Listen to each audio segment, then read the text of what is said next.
Bismillahirrahmanirrahim. Assalamualaikum warahmatullahi wabarakatuh. Ada karya bahan anak? Made semua? Alhamdulillah nareko made semua. Puji syukuru dan niatan regangkang. Lore sisi arajana fong Allah Ta'ala. Nasaba angka tak mana simak depungan. Rilalana kelas ritujuna mak guru bahasa daerah Ogi. Insyaallah yesoe upuminase palaturaki si di materi bahasa daerah Bugis ritujuna sejarah bahasa daerah Ugi. Tapi sebelumnya anakku sekalian, Bapak mohon maaf hari ini tidak sempat hadir di kelas kalian. Maka dari itu hari ini kita akan belajar melalui virtual. Sebab ada virtual meeting yang Bapak harus hadiri sehingga tidak sempat hadir di kelas kalian. Jadi hari ini kita belajar melalui virtual saja. Oke?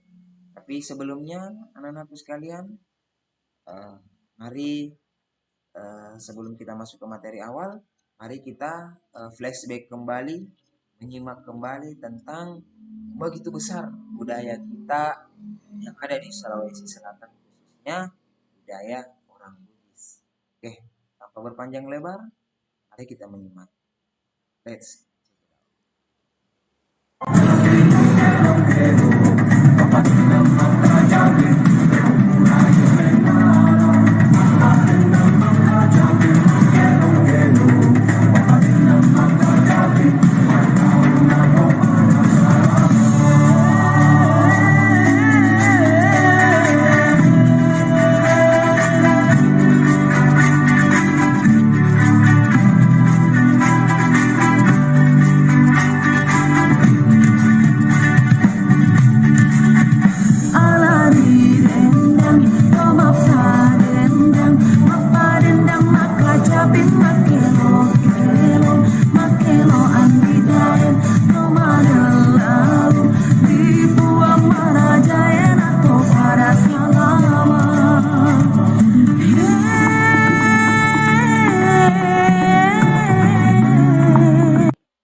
tadi pengenalan ya, introducing budaya yang ada di Sulawesi. Setelah menonton videonya, bagaimana kira-kira perasaannya anakku sekalian? Apakah tergugah untuk mengulas kembali budaya yang ada di Sulawesi Selatan? Terlebih lagi ulas tentang sejarah-sejarah daerah Bugis ya. Mungkin di gugus 5 kalau tidak salah, 5678 itu lihat video tersebut sampai selesai waktu di PLS pengenalan budaya ya.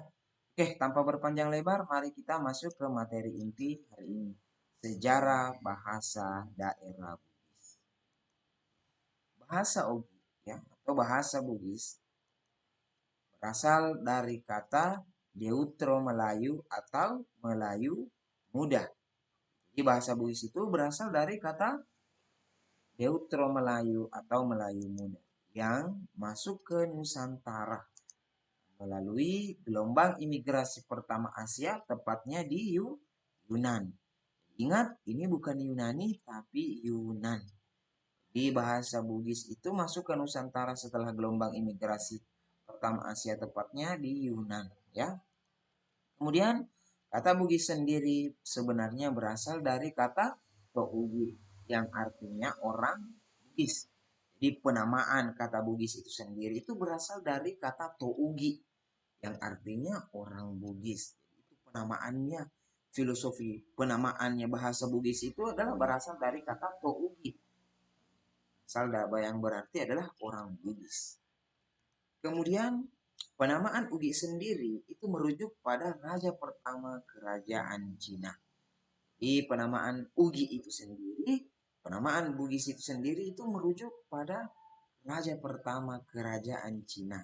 Kerajaan Cina di sini yang dimaksud adalah bukan kerajaan Tiongkok, bukan Cina yang pertama kali munculnya corona, negara yang pertama kali munculnya corona, tidak. Tapi kerajaan Cina tepatnya di Jazirah Sulawesi Selatan, ya, Kecamatan Pamana, Kabupaten Wajo. Itulah yang dimaksud dengan kerajaan Cina yang berada di Kabupaten Wajo. Rajanya siapa? Yaitu Lasa. Kerajaannya Lasa Tumpeng. Jadi bahasa Bugis ini masuk ke Nusantara melalui yang pertama kali itu di Kabupaten Wajo yang dibawa oleh Lasa. Oke, bisa dipahami anak-anakku? Oke, jadi bahasa Bugis masuk ke Nusantara itu pertama kali itu di Kabupaten Wajo. Penamaan Ugi ya, yang dibawa oleh raja pertama itu Raja Lasa Tumpeng. Oke, maka dari itu rakyat Lasa Tumpeng ini mempatrikan dirinya bahwasanya To Ugi, kami adalah pengikut Raja Lasa Tumpeng. Jadi sama-sama orang Bugis. Kalau kita di sini itu masih sistem kerajaan. Kalau kita di sini sekarang itu kabupaten misalkan ya. Karena kita adalah orang Bugis, jadi kita orang Pindrang. Ini contoh ya. Orang Pindrang pengikut Bupati Pindrang. Nah, jadi sama halnya seperti dulu. Jadi mereka adalah pengikut Raja Lasa Tumpeng. Dan dirinya bahwa dia adalah Tougi. Mula dari kata Tougi itu berasal dari Kabupaten Wajo, Kecamatan Paman. Ini asal muasal bahasa ya. Oke, selanjutnya. Maka dari itu kita tahu bahwasanya yang raja yang pertama membawa bahasa Bugis, menyebarluaskan bahasa Bugis adalah Lasa Tumpungi. Maka dari itu kita akan melihat silsilah dari Lasa Tumpungi. Oke, bagaimana anakku sekalian? Tahu yang dimaksud dengan silsilah? Silsilah itu adalah garis keturunan, ya, garis keturunan. Jadi Lasa Tumpungi ini memiliki anak namanya Wecudai. Nah, dan Lasa Tumpeng ini dia memiliki saudara namanya Batara Latu, saudara laki-laki. Jadi dalam ilmu faraid, kode etik untuk laki-laki itu kita ambil sebagai simbol butar. Itulah simbol untuk laki-laki. Kalau dia perempuan, kita kasih simbol segitiga. Segitiga seperti ini. Ya. Kalau dia perempuan segitiga, kalau dia laki-laki bunda. Nah, kita lanjut ya. Lasa Tumpeng ini memiliki saudara namanya Batara Latu.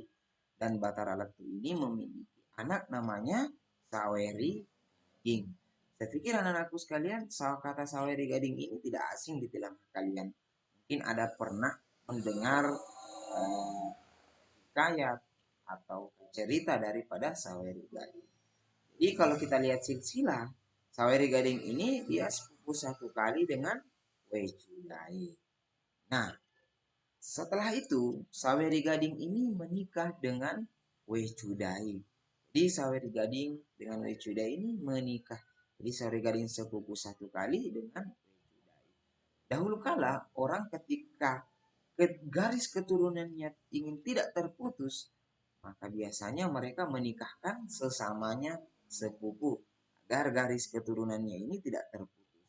Nah, contoh, andaikan misalkan Wecudai ini menikah dengan Lamak Dukelang, misalkan dia menikah Lamak Dukelang di sini, berarti otomatis garis keturunannya ini akan terputus hanya sampai Lasa Tumpungi dengan Batara Latu karena masih ada garis keturunan. Jadi kalau mereka masing-masing menikah, Wecudai menikah dengan orang lain, dan Saweri Gading juga menikah dengan orang lain, maka terputuslah garis keturunan yang ada di sini, silsilahnya.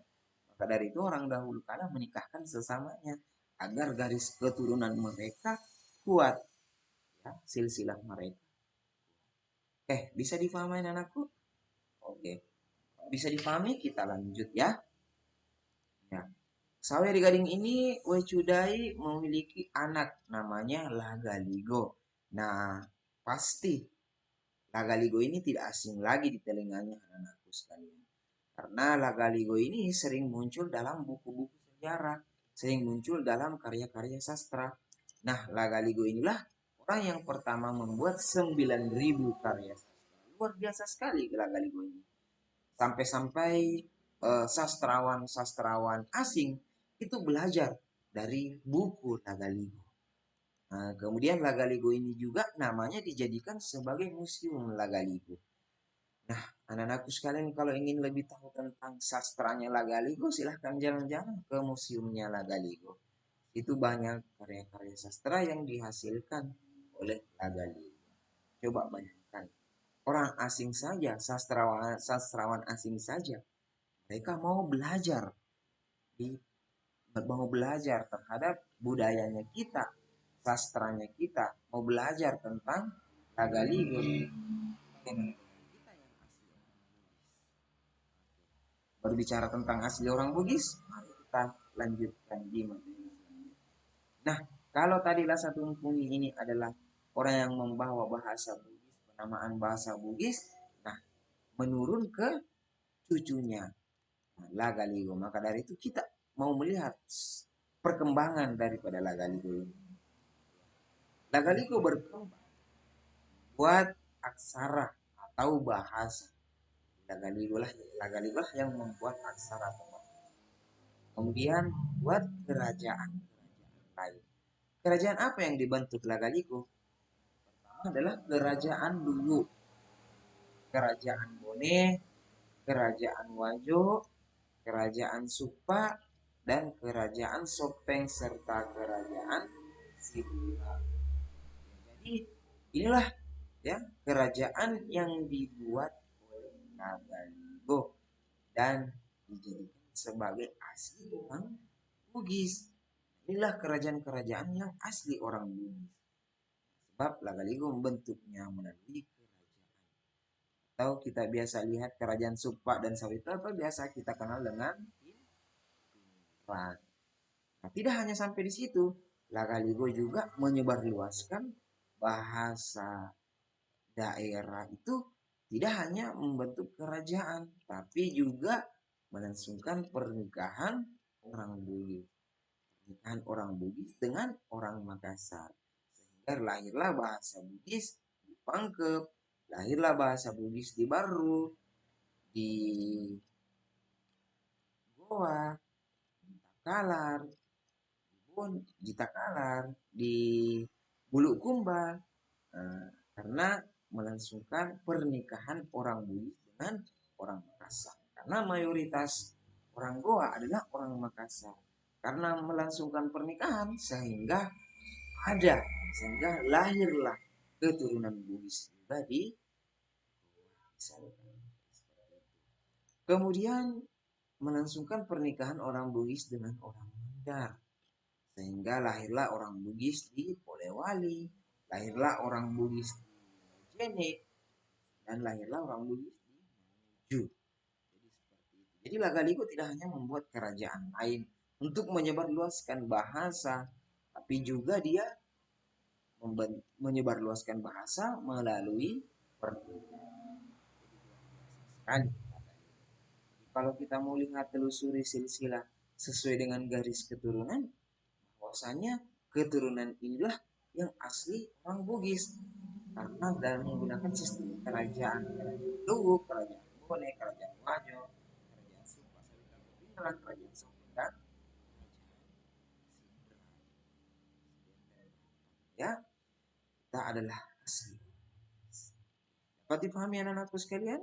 Ya, kalau dapat dipahami, mari kita flashback kembali ya. Kita masuk di aksara lontara. Nah, silakan anakku sekalian, kita flashback kembali waktu SMP atau waktu SD. Pasti kalian tidak asing dengan kata-kata ini, tidak asing dengan aksara lontara ini. Nah, tugas kalian ya, silahkan perhatikan ya, silahkan simak baik-baik aksara lontara yang ada di depan kalian. Silahkan diteliti, silahkan diingat kembali aksara lontaranya yang dahulu yang kalian pelajari. Tugas kalian betulkan aksara lontara ini. Apakah aksara lontara ini ada yang terbalik, ada yang salah tulisannya, atau bahkan ada yang kurang. Nah, tugas kalian silahkan catat di buku catatan kalian. Nah, yang manakah yang kurang atau yang manakah yang salah penulisannya di aksara lontara ini. Saya berikan kalian challenge Ingat kembali aksara lontara yang kalian pelajari waktu di SD ya. Ya, mengingat kembali silahkan disimak aksara lontara ini. Ini sudah lengkap nih dengan uh, tulisan Latinnya. Sisa kalian mengingat kembali tentang penggunaan titiknya, ya, ataukah apakah aksara lontara ini ada yang kurang. Jadi silahkan dipelajari. Oke, dapat dipahami anak-anakku sekalian ya. Kalau dapat dipahami, mungkin sampai di sini dulu untuk hari ini ya. Sebagai presensi kita hari ini, silahkan tulis nama kalian dan kelas kalian di kolom komentar video ini agar saya tahu siapa-siapa saja yang menyimak materi kita hari ini. Ya, bagi anak-anakku sekalian yang tidak punya kota, boleh nebeng sama temannya ya untuk dituliskan namanya. Oke, bisa dipahami ya? Oke, dan tugasnya silahkan dikumpul di meja saya. Oke, mungkin sampai di sini dulu untuk hari ini. Mudah-mudahan bermanfaat untuk kita semua. Wassalamualaikum warahmatullahi wabarakatuh. Sampai ketemu di materi selanjutnya.